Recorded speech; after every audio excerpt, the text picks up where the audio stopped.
Well, good afternoon, everyone. I am so excited to be here for our third week of this little California road trip we're taking through different wine countries. Today, we are focusing on Sonoma, which is big old region, but I've got just the man for the job to help me out. I've got Baxter Holmes with me today. And Baxter, what is it that you do? So that's a good question. I'm a senior writer for ESPN. I focus on the NBA, features, projects, investigations. But anybody who's kind of looked at my work would probably say that I write less about the game and more about other things that are around the game. So, you know, that goes into a lot of different areas, but one of them has been food and wine in recent years. Yeah. So I think for some of you who are wondering why an ESPN writer would be here on a wine chat, Baxter was really sort of the person that broke the news, that broke the big story about the NBA players really having a love of wine, having a love of food. And so you were sort of like the first man to bring our world of wine together with the world of the NBA. And so you're at that cross section and doing a great job of it. Thank you. I appreciate that. I mean, I feel like these things were becoming more obvious in an era of social media where you can, you know, see pictures that these guys are posting of various bottles or dinners at Michelin restaurants. So as these two worlds were kind of colliding, I feel like I was just at the right place at the right time to document it. Very well. I love that you were there. I think we've had this conversation before because working at press, I had seen a lot of what you were writing about before it even came out. And it was so refreshing to see and read your take on what was happening and get a better understanding of just how deep these guys were going into wine. So I'm curious, before we dive into Sonoma, your wine drinking journey started just a few years ago, right? Yes, and it was helped in part by the stories that I was working on. I will say it's very intimidating to write about wine when you don't know anything about it. Yes. So, which was where I was Still at. Intimidating when you do. Well, yeah, but anyway, so I've only started as of the last few years, but it's been like a crash course, and I've learned a lot over. I hazardous to say I've learned a lot because I still feel like there's infinite things to still learn. But my journey has been kind of expedited in part through the hands of a lot of people who've been very helpful, yourself being one of them, certainly. So yes, I'm still pretty new in it, but I've been fortunate to have some good people in my corner who've helped me along the way. Yeah, new but enthusiastic, and you've like made a lot of progress in the last couple of years. I think, you know, just in seeing what you were drinking a few years ago versus like, you know, all the crazy bottles that you were popping just a couple weeks ago. You were opening some really cool stuff. So that I was watching on Instagram. So I was having bottle envy for sure. I was fortunate. I was up in Big Sur with my wife, and I think during this current time of like COVID that people are wanting to get together for just like human interaction, and if anything, that's an excuse, responsibly so, to open some good bottles. So I was fortunate to see some friends and have a good time. And yeah, it was a much needed escape from, you know, the Groundhog Day routine that we're all in. Yeah. Well, and you're living in California, you're based in LA. And obviously I see you getting up to the valley here in Napa and then over to Sonoma and obviously in Big Sur. So you've got a pretty good lay of the land, but we've got 3 wines today and a lot to talk about. So I guess I'll kick it off with, when you think of Sonoma, what is it that you think of? Is there like a picture in your mind? Are there wines that come to mind? Like, somebody says Sonoma and you're like, oh yeah, that's what I think of.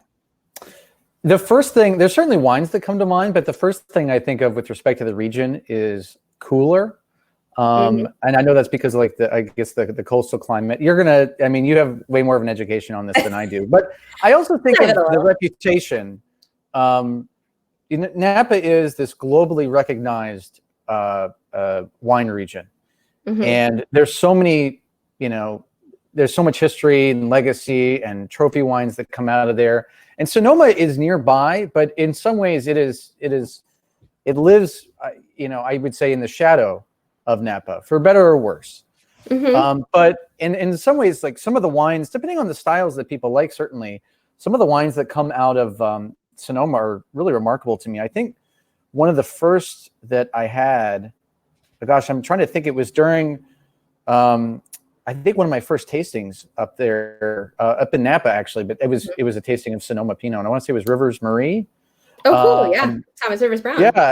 Yeah. And these were like phenomenal. And I was really blown away by kind of like the soft elegance and whatever the characteristics that I've come to know that really kind of define Sonoma Pinot. And then having been introduced to some of the other wines that are from that area that are so legendary, you know, like Kistler's, Pinots, and Chardonnays. I know Ridge makes a Zinfandel up there. I want to say in the Geyserville area.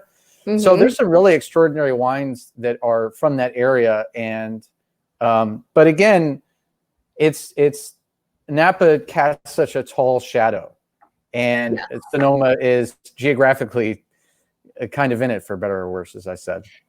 Yeah, I think you hit the nail on the head with that. I think Sonoma, it's funny, living in Napa, you know, we don't, I say we ubiquitously, but the proverbial we don't think of Sonoma as living in our shadow here in Napa Valley, which is where I live.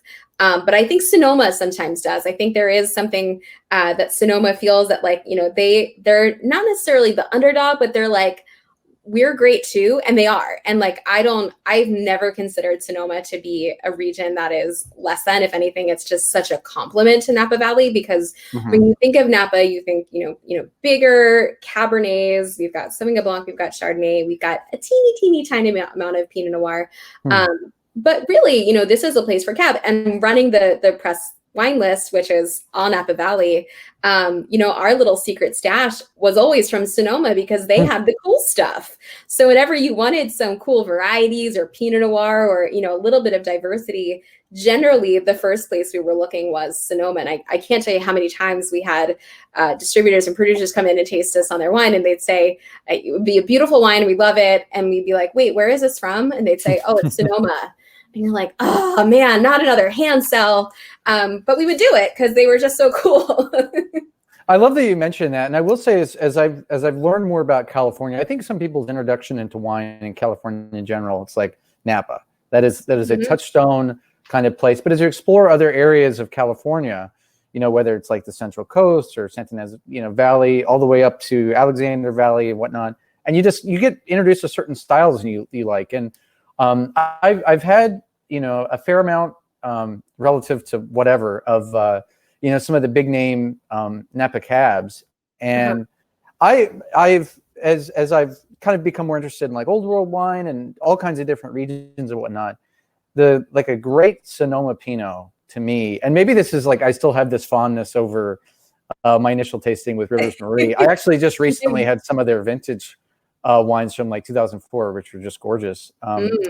But I go back to that, and then having some older Kistler, really beautiful stuff. So yeah, I mean, it's a pretty singular region with obviously a very deep history. It's the wines there speak for themselves. They don't, you know, they're not in the shadow of anybody. They are not in the shadow of anybody, for sure. They have their own history. They have their own legacy. They are a very wide region with many different terroirs, many different microclimates. I think, you know, even more diverse than probably any other region, save for like, you know, the Central Coast, which is really far. It's a wide AVA, but if you look at the size for size AVA, Sonoma has an incredible amount of diversity, working all the way from inland in places like Dry Creek or Alexander Valley, all the way out to the coastal side of things, you know, where you've got 50 full miles of coastline that's just separated by a ridge that sort of protects some of these vineyards from the harshness that you can get from the Pacific, but also allows it to be a little cooler. It's moderated by that those Pacific temperatures. And so you have these ethereal, beautiful Pinot Noirs and Chardonnays. And, you know, it's really unlike anywhere else in California. And so I'm excited to dive in. I did select a sparkling because I remember that you are a sparkling lover like myself. So, yes, you know, any excuse to drink bubbles is a good one. So yes, it is. We'll kick it off with Bodkin. So this is a sparkling Sauvignon Blanc, so quite different than what we're used to seeing. You know, you've got great producers in Sonoma for sparkling wine. You've got everything from Iron Horse and Gloria Ferrer. You've got Jermaine Carneros. You've got so many great producers of sparkling wine. But what I love about Bodkin is they were the very first to do a sparkling Sauvignon Blanc in the United States, which I think is really, really cool. And I think not only speaks to Sonoma's ability to produce sparkling, but also Sonoma's ability to kind of do what they want. Like they're a little less concerned about, somewhere versus somewhere like Napa Valley that's like, well, this is how it's always been done and this is how we're going to do it. And, it's a little too expensive to break out and do a sparkling Sauvignon Blanc. Sonoma's kind of like, well, we got the grapes, we got things, we want to do it, let's do it. And that's what I love about Sonoma and why I think this was such a perfect pick for our first wine today. And it's delicious. So. It is great. I when you'd sent this, I had never seen a sparkling Sauvignon Blanc before, and then that you mentioned that they were the first in the United States to do it. But I wanted to go back to something because that you mentioned I thought was kind of interesting. One of the things when I was doing a lot of research about wine, but they would talk about like culture shifts in Napa with respect to Robert Parker, the kind of style of the wines that he wanted to make, or that he liked, that he was giving high scores to, and then the kind of styles of wines that people started to make to almost, in a sense, cater to that, the score chasing, if you will. But for Sonoma to be so close, and that they, in some ways, have more leeway, freedom, a culture, what have you, to be able to try something like a sparkling Sauvignon Blanc. I mean, that's really striking to me that they could be so close, but like the culture for maybe, not to say that experimentation doesn't happen in Napa, but there are culture, traditions, things of that nature, and business obviously comes into play. But yeah, that was really striking what you just said. Yeah, I think so. And I think, Robert Parker certainly defined an era in Napa Valley's history. And certainly it was something that motivated a lot of producers in the region to stick to what worked. And Sonoma, being a wider region that, was still getting very high scores, they didn't really, I won't say suffer, but, they weren't as subjected to the Parkerization, so to speak. And so they could still they could do Parker-esque wines for sure. And there are plenty of 100-point wines that have come out of Sonoma. But it always felt like there just wasn't as much pressure to produce wines of that style. Like you could have a little bit more of a thumbprint, at least in those early days. I think now we could look at all of California and say, wow, there's such a dichotomy and an abundance of diversity of styles being produced. But yeah, Sonoma has always kind of like done their own thing. And I think it's really cool. And the other thing is I think Sonoma is a place where I love to go personally, living here in Napa Valley. I love to go and eat. I think some of the coolest restaurants are over there. You go over to places like Healdsburg, and one of your great experiences you were sharing with me earlier was at Single Thread, which is a very unique experience. Yeah, I feel like it's a dining temple, one of those world destinations. And I'd heard for a period of, kind of when I started really getting into this for a couple of years, but people were telling me that was the best dining experience that they had anywhere in the world. Going to tour the farm and whatnot. And so I want to say that this was last December, but my wife and I were invited to a dinner there, and it was a very special dinner, but it was a collaboration dinner. There were actually 4 Michelin chefs in the kitchen from throughout California. So I believe from Manresa, Single Thread, Addison, and Addison in Del Mar, I want to say, or just north of San Diego. But anyways, it was incredible. I think it was like a 7-hour dinner. But it was, but before then my wife and I did a tasting at Verite, and got to see, and they've had like 100-point wines. I was thinking of them as you mentioned, dating back. I mean, it's like more than a decade, really, something like that. So yeah, I think they started in the early 2000s, and you're spot on with that, because that was a wine that I think really proved to the world that, hey, like Sonoma isn't just Pinot and Chard. Like we can actually do Cab really well. And interestingly, we're not tasting any Cab today. We're also not tasting any Zin. It was really, really, I think that also speaks to Sonoma, like this trying to select 3 wines that embody Sonoma, or at least have sort of an identity within it, was really difficult because there are so many different grapes and styles that we could have selected from, Cab being one of them and Zin being one of them as well. So what do you think of this? I think this is super bright and fresh and crispy and zesty. You know, it's got everything you want from a Sauvignon Blanc, but you know, with bubbles. No, I love the fresh, clean. There's that zestiness that you typically get from like a Sauv Blanc. It's a lot of fun. It's really tasty. I don't even know. I mean, I guess because I have no experience, obviously, with trying a sparkling Sauv Blanc. If I were blinded on it, what I would call it. But yeah, it's really interesting. And but it's a really well made wine. I haven't seen this before. I don't even know how many barrels they make or what the production size is. They do about 1,100 cases, I think, for this wine, but then they also have a few other. They do a Blanc de Blanc, they do a Rosé, and they do a few other cuvées as well. They're on the smaller side of things. I mean, it's two guys that started it, and you know, are still kind of doing their thing. So we love to support, you know, not only the bigger producers but the smaller producers as well, who are doing the things that we were just speaking about. I love that. And I love that you highlighted a sparkling that's coming out of Sonoma. I mean, one of my friends, I was at something and they blinded me on an Iron Horse Blanc de Blanc that had maybe like a decade's worth of age on it. Mm-hmm. And I was just like, wow, what is this? Where is this from? You know, what can you tell me about this? And then he took it out of a bag or something. I was like, man, what a parlor trick this is. And then, so so it's, I mean, it's such an interesting, diverse region. It's fantastic. Yeah. Well, it's this actually, I don't know if it's still there, but they actually used to be part of a tasting room that sat next to my favorite restaurant in Sonoma County, which is Diavola in Geyserville. It's a pizza place, and it's just amazing. It's like classic Neapolitan style brick oven pizza. And now I'm just really hungry for that. So that's a big part for the course for most of these. Sounds good. I know it's hard to put bubbles down, but we should migrate to the Hanzell because there's a lot to talk about with Hanzell. Have you ever had Hanzell? Are you familiar with this? I haven't, no. Okay.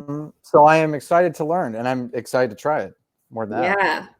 Yeah. So Hanzell, founded in 1953. This was, so I'll show everybody the label. Label has changed. I actually don't think it's changed really at all, but on the front, you'll see this is the original, that's like the original property. So it's over in Sonoma Valley, kind of just at the base of the Mayacamas there. So like as a crow flies, not that far from where I am in St. Helena, but you know, you have to go like around, and it's all sort of circuitous, but so founded in 1953, but founded by a guy who really loved Burgundy and loved Chardonnay and Pinot Noir. And this was at a time when, you know, interestingly, there wasn't that much Chardonnay planted around here. This was before, you know, the big Chardonnay boom. And for a long time, Chardonnay was the grape that was planted in not only Northern California, but Napa Valley and Sonoma. And so he spent an extensive amount of time in Burgundy researching these grapes. And then he ended up planting these two and started the Hanzell property. Now, what's really interesting is you had several very prominent winemakers that had worked at Hanzell. One being Brad Webb, who was the original winemaker who started in 1956. And Brad Webb, if that name rings a bell for anybody, Brad Webb was actually one of the original founders of a winery here in Napa called Freemark Abbey.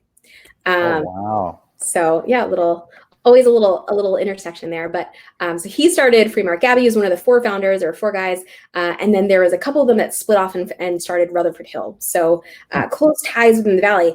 Now, on the flip side of that, when Brad Webb left, he hired Bob Sessions. Now, why does Bob Sessions sound familiar to you, I wonder?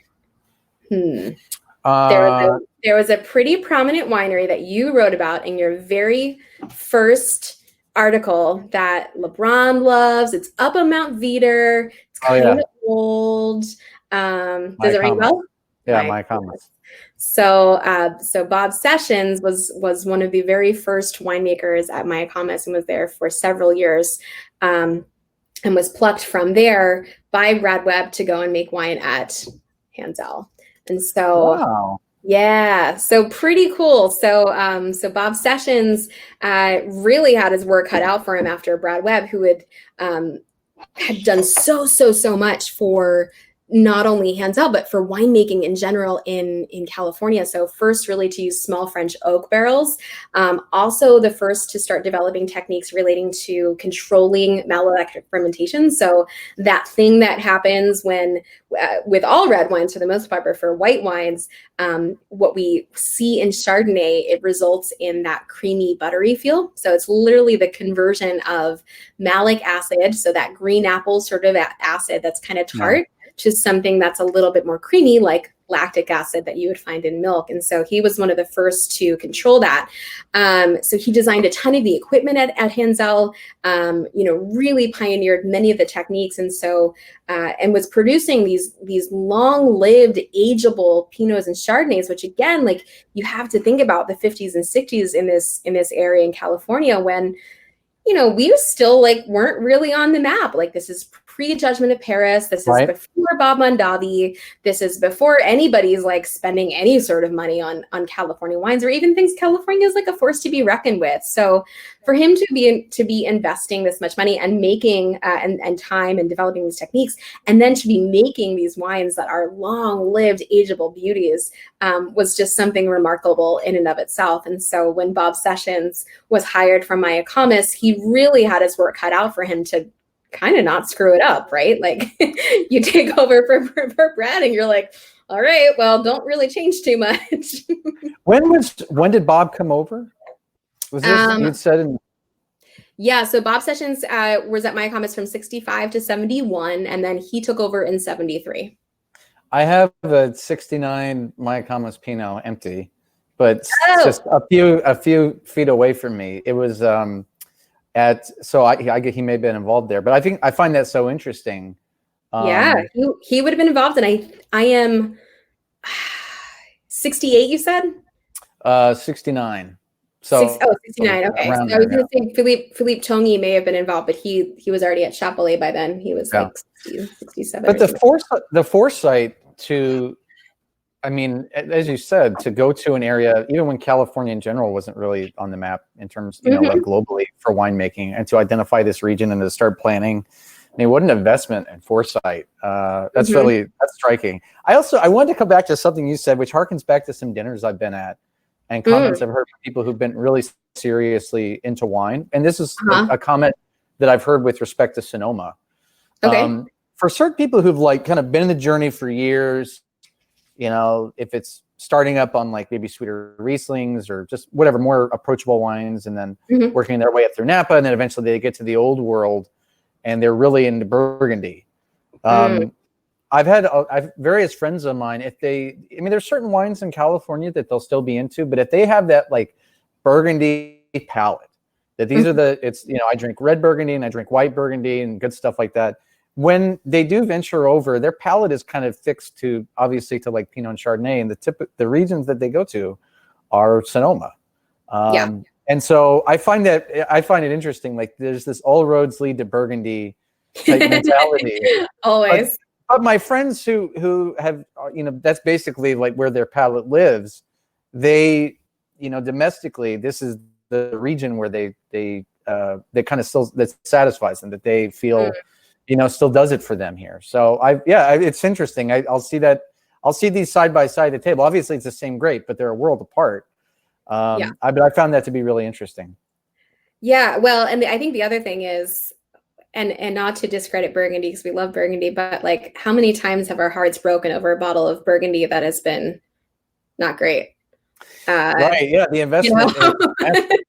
Yeah. I mean, you can't. Yeah. It's a great point. I mean. Yeah. I mean, it can break your heart for the good reasons, but I think there is this sort of general feel about Burgundy that it takes 10 to get to the good one, especially the old stuff.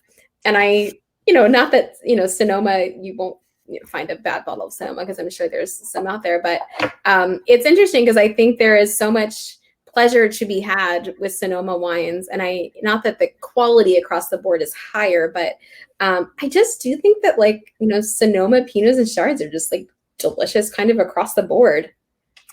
Yeah, I feel like there's a characteristic that they have. Even just trying, this Chardonnay, I feel, and maybe it's intrinsically I'm thinking of the cooler climate, and there's this kind of softness and elegance to it versus like kind of big buttery, Chardonnay that you hear about. But yeah, there's a style to it, and I mean, everybody's different. There's different palates and different things that people like, but I've really come to enjoy wines from this area. That's why I was so excited to do this particular one with you. And again, so it's great. And I agree with you too. I mean, I've been at tables where some people have bankrolled some very nice Burgundy that has broken people's hearts because the bottles just they didn't work out. So, and that's not to say, I mean, one of the great joys that I did a blind tasting on some TV with Sabato, and I brought a 92 Kistler Chard that I got from a friend. Oh, cool. And I not to call out Sabato, but I think blinded, he called it like a great white Burgundy with some age on it. And then when we did the big reveal at the end, he was commenting about how gorgeous it was. Like, this is a really delicious wine. He thanked me for bringing it before he even knew what it was. But that was like one of the greatest whites I've ever had. And to sit here and listen to, I mean, he thought it was, the Grand Cru Burgundy, a white with some age on it. So surprised. Yeah, and that was tough. I mean, because you don't see, that's, I got it from a friend of mine. A total curveball. Like, all love to Sabato, he's a great guy, but anyways, but and then we had a great time enjoying the rest of the bottle later that evening over dinner. Yeah. Oh man, I bet that sounds delicious. I've never had old Kistler like that. I've had, some old Hanzells and some old other Sonoma Chardonnays, but I've never had old Kistler. That sounds delicious. I will, to make a quick NBA because reference here, because why not? One of the great joys that I had recently, I was working on a story about how the NBA bubble there was so much wine being shipped into it in Florida. And I knew that the Milwaukee Bucks, who've since been defeated, that there was kind of a big wine culture there, in part because their head coach he spent 17 years in San Antonio with Greg Popovich, who's kind of the master sommelier of the NBA. So he really likes good wine. But then a friend of mine said, oh, well, the guy who owns the Bucks also owns Kistler Vineyards, Mark Lazary, and you should give him a call. Idea. I had no idea. And I was like, I felt like such a, I don't know. I felt like an idiot, as someone who writes about wine in the NBA. Literally, one of the guy who owns the team that finished with the best regular season record in the NBA and was a title contender also owns one of the most legendary wineries in California. So anyways, I called him up, and he was telling me that he was shipping Kistler down to share with the team, like 4 cases at a time, just bringing it with him when he was flying into the bubble. And get out of here. So I felt jealous of the Bucks for that reason. Obviously, there's other reasons. Maybe that's why they were playing so well. Yeah, I mean, I wish, sadly, they got knocked out after their star player had a severely sprained ankle and whatnot. But such is life in the NBA. You're always an injury away from catastrophe. But for the time being, at least they got to have some of the best wine out of Sonoma. So it was cool NBA connection. Cool.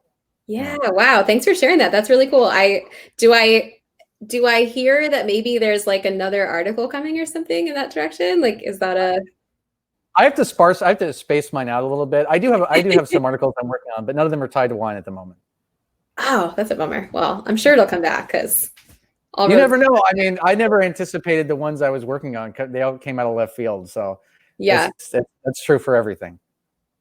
Very true. So what do you think of the Hanzell? This is your first time having it, right? Yeah, I haven't had this before. No, I mean, again, it there's like this kind of softness.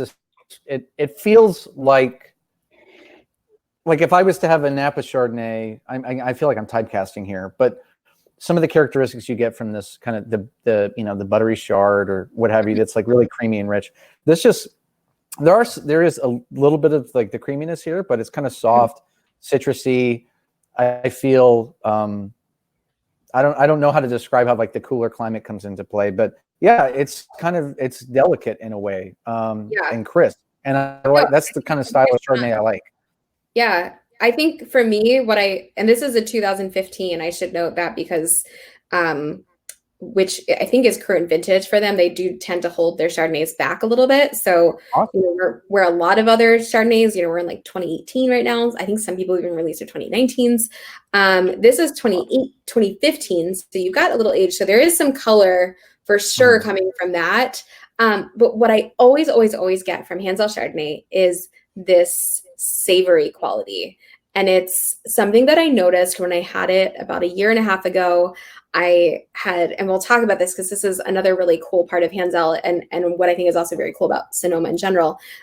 They have a farm on the property. And so they sent us home after we visited with like an abundance of different produce, one thing was fava beans, and it was spring. So it was, favas were in perfect season. It was beautiful. When I got home, I had favas, I had leeks, I had like a few other things. I threw them together in a pan, just some olive oil. Like, I think I even had like Sonoma olive oil, salt and pepper. And I sat down, I had dinner, and I ate the favas and I drank the wine, and I was like, oh my God, this is like the epitome of what grows together, goes together. Like those two things were so simpatico in a way that I had never, ever experienced before. And it was like, my mind was blown. And so I always get a little bit of like a savory, buttery fava bean whenever I smell and taste this wine. There is something, it's not necessarily vegetal, but it's like, that sort of like buttery, slightly green, that's a little bit olivey, almost like the texture we get from like a Castelvetrano olive, but that you would get from like a really fresh fava bean is what I always get from this. And it's not, people, I think, immediately they see a wine that's being produced in this style, they're like, oh, it's going to be flinty and minerally and a little brighter. And I think it's interesting because you would assume all of those things to be true. And it's not to say that there isn't minerality in this wine, but to me, it leads with such a silky glycerin roundness and savoriness that it almost tricks your brain into thinking it's a little bit more minerally and flinty than it actually is. That's so interesting. I did the farm that they sent you home with stuff too. That's awesome. I mean, and it's right. Yeah, that's great. Yeah. So what's really, really cool about Hanzell, and they're not, they're not alone in this. There's several other vineyards in Sonoma, and I should know it. And I didn't know this until I started researching this. Sonoma is actually, of all of the vineyards in Sonoma, 99% of all the vineyards in Sonoma County are certified sustainable. Wow. Isn't that cool? 99%? Is there? 99%. 99%. Isn't that wild? I'm wondering if there's another AVA, I mean, in California or maybe even on the West Coast that can compare with that. That's pretty crazy. That's a stupid, wow. Well, California in general is as a region, if you look at California as a wine growing region, very much on the at the forefront of what is going on in sustainable agriculture, and specifically in vineyard agriculture. And so all of these subsections are certainly helping to promote that. Napa Valley is definitely up there. I mean, they're in like the high 70s, low 80th percentile right now, but 99% certified sustainable in Sonoma County, which is just insane to me. You've got a ton of CCOF certified vineyards. You've got several Demeter biodynamics certified vineyards. So this is really interesting because they have always had this mindfulness when it comes to farming practices at Hanzell. And again, this is, very common around Sonoma and in California, but I think, especially in Sonoma right now, Hanzell is what I would consider a closed loop ecosystem. So they have an integrated farming philosophy, and that it's rooted in this holistic approach where the vineyard is one part of an interconnected ecosystem. So if you think about it from the whole land, you've got your vineyards, you've got your farm, you've got your animals, you've got your tasting room, your winemaking. It's all part of one big thing. And so their approach is everything that is made and produced within the property sort of stays there. Obviously the wine goes, but when it comes to things like composting, when it comes to farming, it's all interconnected. So nothing comes in from outside of the property, save for just a few things. So if they need any sort of, treatment for the vines. It's all made from what exists on property. So if you're farming biodynamically and in need of compost, or organically in need of compost, that's coming from the pigs, the chickens, the cows, the animals that are there. And so anything that's even brought in off of the property, which is a very, very small percent, that is only going to be from certified organic companies that have a mindfulness for social practices, for anything that any company that really echoes their philosophies at Hanzell, which I think is just super, super cool.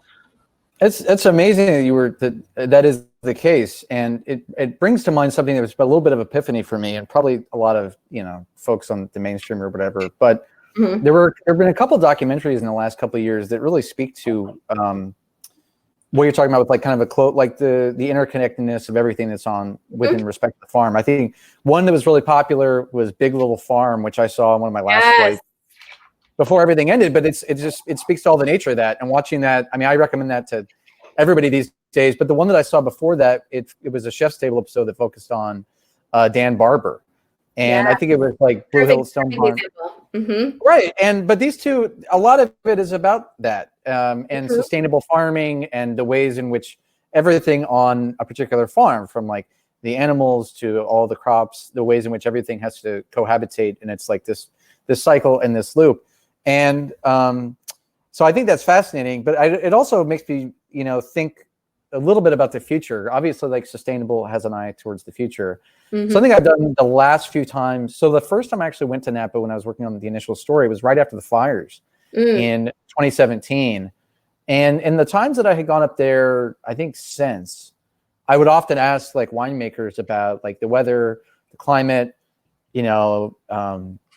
what if it was right after the 2017 fires, was like, how are the vines coming back? How were things affected either by smoke or whatnot? Did you get your insurance money, things like that?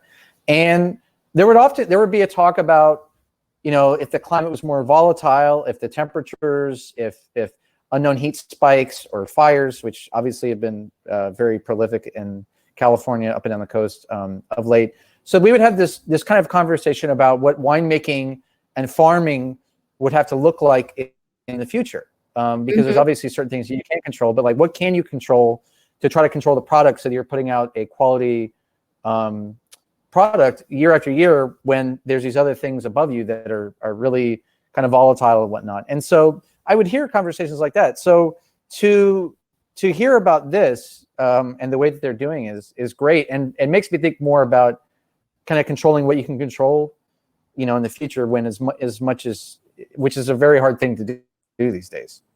Yeah, no, it is a very hard thing to do, but I think you have places like Hanzell, you have regions like Sonoma and California in general that are really championing this and making it easier for these vineyards. And you have consumers like yourself and advocates for these regions that look at this and say, it's not only good, but it's necessary. And so I think, that really does help to propel us all forward. It helps to facilitate the continued improvements. Oh no, it looks like we maybe lost you for a second, but hopefully they'll come back. But anyway, as we hope to get Baxter back in just a second, we will migrate on to can you hear me still? Maybe not. Okay, so I'm gonna move on to the Westwood. Yeah. Oh, you're in and out. You're in and out. I kind of got you. Hopefully, I'm coming back. Hopefully, I'm back. I hear your voice. Back. That's good. Okay. But yeah, no. Just a moment. No, it's fine. It's fine. Listening is the best part. Yeah, no, I think it's really, really wonderful to see all that is being done in California and in Sonoma on this front. And certainly part of these conversations have been about the sustainability, the going green, and why it's important, and just, making better decisions as a consumer, making better decisions as a producer. It all goes hand in hand. So I love supporting those who are championing causes like this, especially wineries that make beautiful wines like Hanzell. So as we hope Baxter comes back, oh, there he is. Yay. Just in time for the Pinot. Okay. Yeah, the wine guides are smiling on us because you got your wine today. You came back just in time for the Westwood. I know. Go into Pinot land. which is very, very exciting. So as we head to Pinot Land, which is going to be our final stop for Sonoma, you mentioned Kistler's Chardonnay, but are there any memorable Pinots from Sonoma that you've had? Any favorites? Well, the first one I had was Rivers Marie, and that's kind of, that made me fall in love with it. I remember, it was a tasting at Mending Wall Winery, and we went through, I don't know how many different vintages, but it was really beautiful, and that was my introduction. And I don't know, there's this style of like Sonoma Pinot. I mean, even if you just say those two things, it's like I'm trying to think of like two. Like a region and a thing that they make. Like if I hear of like Ethiopian coffee, I'm like, oh, this is going to be great. Yeah. It's like, or just things like that. So I never even thought about that, but that's such a great observation. Yeah. When you name like a certain something that's from a certain place, it's like, oh, this is great. Right. Because this area, this is what it does. That's what the land provides. It's what, it's like, pineapples from Hawaii, or like, chocolate or other spices from Bali, like there's just certain things from certain areas that the land and the climate deliver in a really, really beautiful way. Yeah. And Pinot from Sonoma can be magical. I 100% agree. I'm really excited to try this one because this is a vineyard that I think is really special. But it's also, again, a vineyard that I think when it was purchased in the early 2000s, I think when it was purchased, they didn't have to make the decisions that they did. Yes. So this is Westwood. This is Annadel Gap Vineyard, Pinot Noir, 2016. They didn't have to make the decisions that they did. Like they were pretty set. Like it was a good vineyard, really great soils. They're situated in this place where they get, tons of wind. It's naturally a little bit cooler. But they made the decision to not only certify it to be organic, but they also made the very expensive and difficult decision to certify it biodynamic. So it's got the Demeter certification, and they've got the best consultant in that arena to help with the farming of this. But then they also hired, so originally the winemaker was David Ramey, who you probably have heard of before because he made everything from like Dominus to made Rudd Estate for a little while. But then they actually hired the team from Atelier Milka. So this is Philippe Milka and Mayan Kajitsky making Pinot Noir and Sonoma. So I will be actually very curious to see what your thoughts are in this, because one of your favorites is Rivers Marie, which is Thomas Rivers Brown, who, like Philippe and Mayan from Napa, Thomas is, a legendary winemaker in Napa Valley who really has a soft spot for Sonoma Pinot. And I think if you asked him what his favorite wines that he makes, he'd probably tell you it's like his Silver Eagle Pinot from Sonoma. How about that? Yeah. No, this is beautiful. And honestly, my first thought when I tried this, even when I stuck my nose in the glass, was like, I don't drink enough Sonoma Pinot. Yeah. Because it took me back a little bit to one of the first times when I had Rivers Marie. Like there are these, I mean, you're better with tasting notes and all of this than I am, but there is this like soft, inviting elegance, and I don't know, like some California wine can be pretty overpowering, but this doesn't feel that way at all. It's like so inviting and restrained. I'm trying to think of the other things that come to mind. Yeah, it's really beautiful. This is a single vineyard. Vineyard. So this is all Annadel Gap. And then they also, in their portfolio, they also have a few other like single blocks that they make, or single clone, like I think they call it like the clonal series. So single clone bottling. This is just their straight Annadel Gap 2016 Sonoma Valley. So really, really close to Hanzell. There's 18 AVAs within Sonoma County.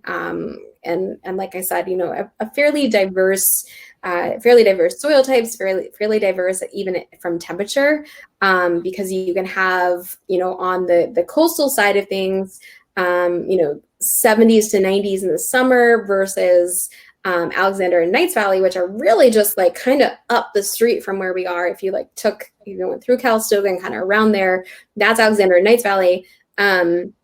you can have more of that big diurnal shift. So you can have that from like, high highs in the daytime to low lows in the 40s and 50s, which is really better for some of the more, for some of like the Cabernets and Cabernet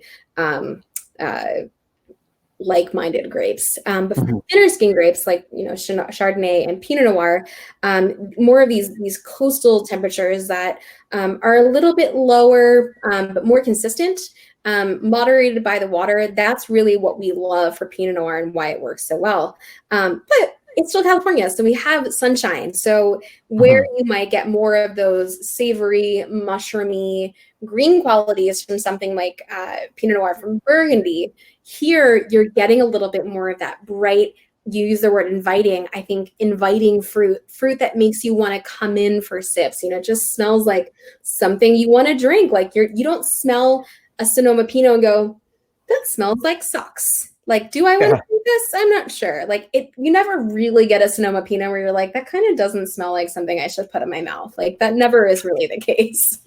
No, and I really appreciate you kind of explaining why the climate and region does so well for Chardonnay and Pinot. Because I think, honestly, the first time I feel like I'm being so typical here, but I think one of the first times I remember hearing about Pinot was like the monologue in Sideways, where he was talking about how temperamental the grape is and how to grow it really well, it needs all this care and this love, and it only grows at certain places, and it's very temperamental, and et cetera, et cetera, et cetera.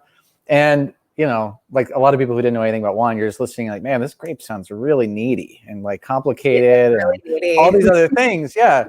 But so it needs like the right place and all this other stuff. So anyways, so you explained that. I was like, oh, I get it. Like, this is why, it's this confluence of things, right? As to why it really works in that area. But I'm thankful that it does. Yeah. Because I'm thankful it does, because it's beautiful wine. I think of Pinot Noir like someone who loves the beach and loves warm weather, but only ever wants to sit there like under an umbrella with something fanning her all day and like mist is going like that. Like if I had to like humanize Pinot Noir, that's what that grape would look like. Like I want the warmth, but not too much.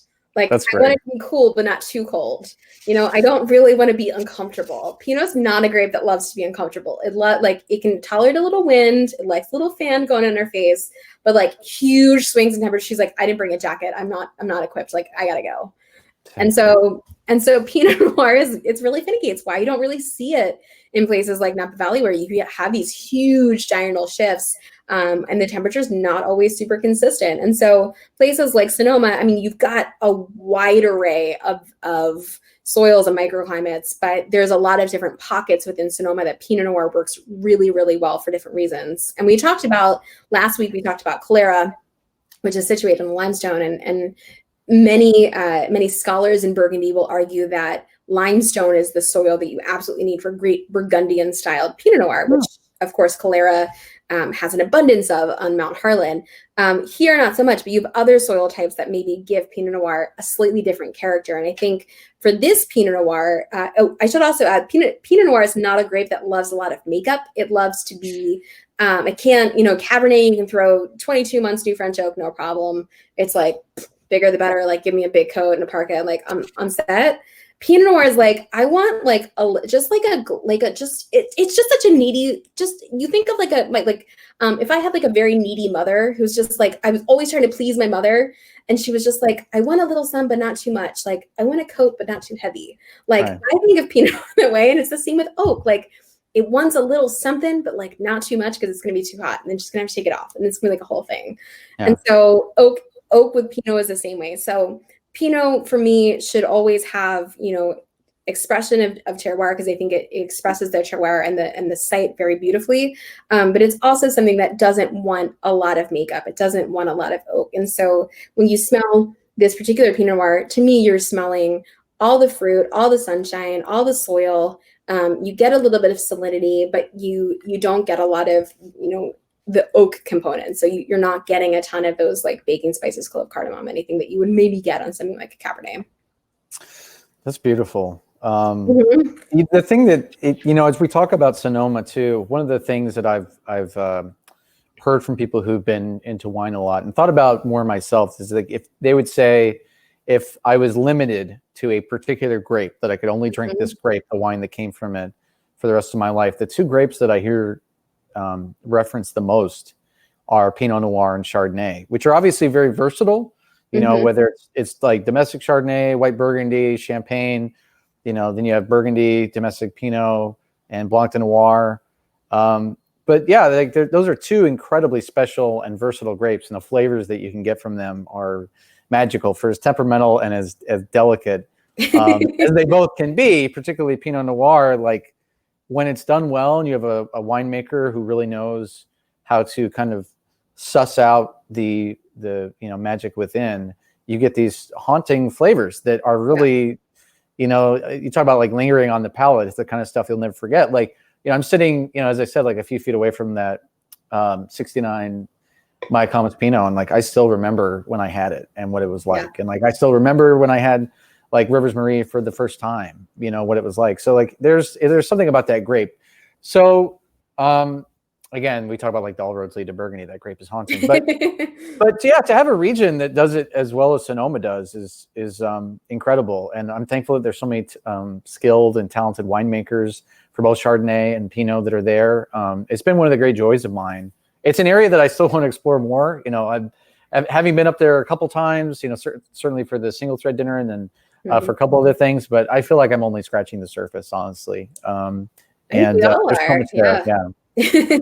No, I think scratching the surface is an accurate assessment. I think, especially for a region like Sonoma, which is, you know, a bigger AVA, a bigger area with lots of different grapes and styles, and like, you know, we're never going to get to them all. It's what makes it so fun and makes it so interesting. One thing I do want to draw your attention to is, I don't know if Rivers Marie, you found this to be true as well, but there is a deepness and an intensity to this wine. So Pinot Noir, you know, thinner skin grapes, so always going to be on the lighter side of things, but I think there is a little bit more body than I expect from a Pinot Noir in this wine. And I am fairly certain, just in talking to Maya and Philippe, a lot of that is coming from the windy site there. So you're getting thicker skin grapes. So you're getting a little bit more extraction from Pinot Noir, which you don't normally get. And you'll see that in little pockets of Sonoma where the wind is a little bit more intense for one reason or another, whether it's, you know, coming from you know, from a gap there, an Annadel gap, or if it's coming directly from the Pacific Ocean. You do sometimes in specific sites get a little bit more intensity from Sonoma Pinot Noir, just because of that wind influence, which I think is really interesting.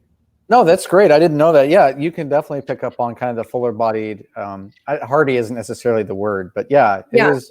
But yeah, I didn't know the wind. All right, thickening the grapes. The wind, they kind of make them strong. Like, you know, if you leave mom out there for too long, eventually she's going to figure out she's got to put a coat on. So, so yeah, they kind of like burly up, that the skins get a little bit thicker. And then, you know, you get a little bit more intensity from this grape that you wouldn't normally get. And it's not coming from oak, and it's not necessarily coming from alcohol, which, you know, those two things can also give you more body and richness. This was definitely coming from the actual grape itself. So it's, you know, the intensity is there, but it's not overwhelming. It, you know, we use the term cleans up after itself. So it leaves your palate, you know, feeling fresh and feeling like, you know, you're ready to like grab a rack of ribs and call it a day.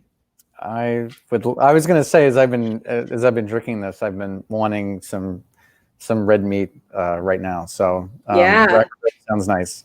Yeah. Well, we're going to do fried chicken with this tomorrow. I'm going to be on Instagram Live with Aida Molenkamp, and she's got a great fried chicken recipe with beautiful. That's got a lot of rosemary in it, which I think is going to be great because there's a lot of herbaceous qualities in this and savory qualities in this Pinot.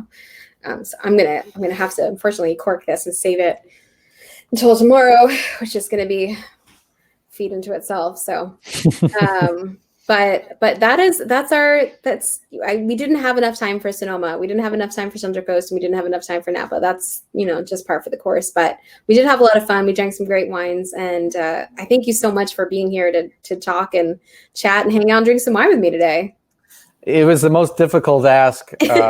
You know, we're talking about a region that, honestly, when I kind of began my journey into wine, it was one of the very first ones that I was drawn to in a way that I haven't forgotten. And it's been in the back of my mind for a long time.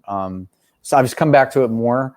and wanting to learn more about Sonoma. And then as I've tried other wines, like I've still thought about that region as like the kind of wines that come out of there are delicate, elegant. You know, they're able to take these two complicated grapes and make beautiful wine out of them. So it's a really, really special area. And there's a ton of, like we talked about earlier, scratching the surface. So I thank you for educating me more about it and for allowing me to drink some of this beautiful wine with you. Yeah, it's all my pleasure. Company was great. And for those who would like to know where they can watch you drink wine a little bit more and find out about what you're going to be writing about next, where can they find you? I mean, my Twitter feed or my Instagram feed is probably a good way. It's just at Baxter on both of those accounts. There's not a lot of Baxters out there. I mean, there's a lot of like Baxter underscore the dog, Baxter underscore the Labradoodle or the whatever, but there aren't a lot of human Baxters who are fighting for that handle. So I was able to get on it. But yeah, so yeah, but I got things in the works, and that's where you'll find them.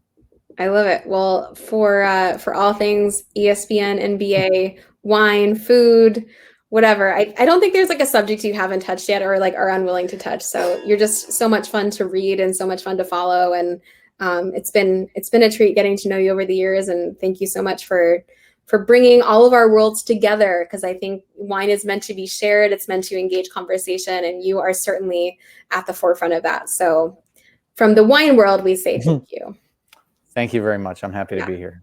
And to all of you out there watching, so thank you so much for being here with us today. And we will be back next week, same time, same place, focusing on a different region. We hinted at it last week, so we're going to be focusing on Santa Barbara next week. So we did the Central Coast, but we took out Santa Barbara, and we decided Santa Barbara gets its own week. So I will be with Brandon Sparks-Gillis, who's the winemaker at Dragonette Cellars and also an MW candidate. So not only knows what he's doing in the winery itself, but also is just an amazing wealth of information and a great communicator of wine. He is someone I could listen to forever, break down very, very complicated things in a way that I have never experienced before. So if you want to deep dive with us, I'm sure Brandon's got a lot to share with us, and we'll see you then.